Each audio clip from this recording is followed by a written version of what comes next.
Hello, Barbara. Good morning. I would like to elaborate on that a little bit deeper in this video. My question is about self-Reiki and how you would suggest approaching this. In the context of treating myself, we know that nowadays in the modern version of Reiki, self-treatment typically means this, right? Putting your hands here, putting them there, maybe going from chakra to chakra, etc. But let's look at the self-Reiki from a much broader perspective, because the entire system of Reiki was originally actually meant as a self-treatment system. So here I want to get back to something that I mentioned in the first module, which is this system. Shinshin Kaizen Usui Reiki, the method to improve mind and body with Usui Reiki. Now, if you remember how many people see Reiki today, so basically this, right? Palm healing. But actually, every other element of the system is also meant as a self-Reiki tool. And practicing that is the actual key to self-cultivation and to reaching our kami nature and increasing our energy flow and our health and happiness. So each of these elements is actually a form of self-Reiki.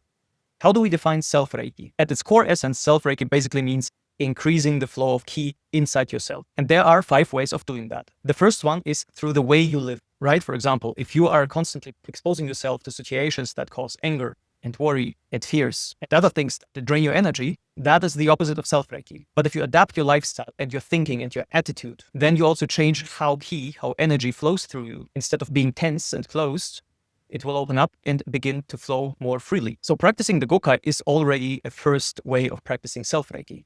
The second way of practicing self-Reiki is through Hatsureho. These specific meditation techniques that I mentioned in the second module that increase your flow of energy. And you have seen for that you don't need to place your hands anywhere, because these meditation techniques themselves have an impact on your whole being as a whole.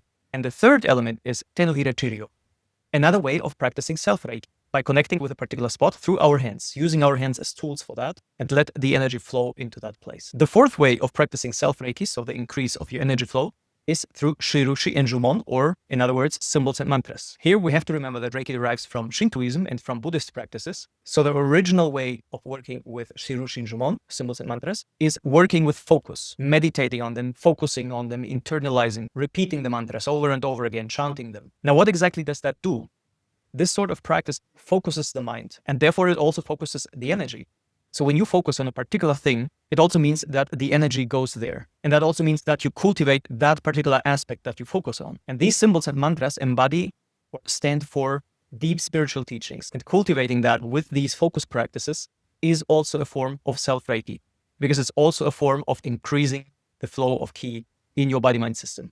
And finally, the last way of increasing the flow of Reiki in yourself is through a strong energetic cleansing and through this beautiful experience of seeing your own bright light, seeing and experiencing this kami nature that you carry in you. And that moment of great bright light, and therefore also of great energetic cleansing, is something that is empowered by the direct touch, by the direct connection of the Shihan, so the person who gives the reiju to you, the spiritual blessing, today known as an attunement. Now you see, each of these elements is self-Reiki, different ways of practicing it, but the system of Reiki encourages us to practice all of them. So I hope that was helpful, and if you have any other thoughts on that, then please feel to let me know. Bye-bye.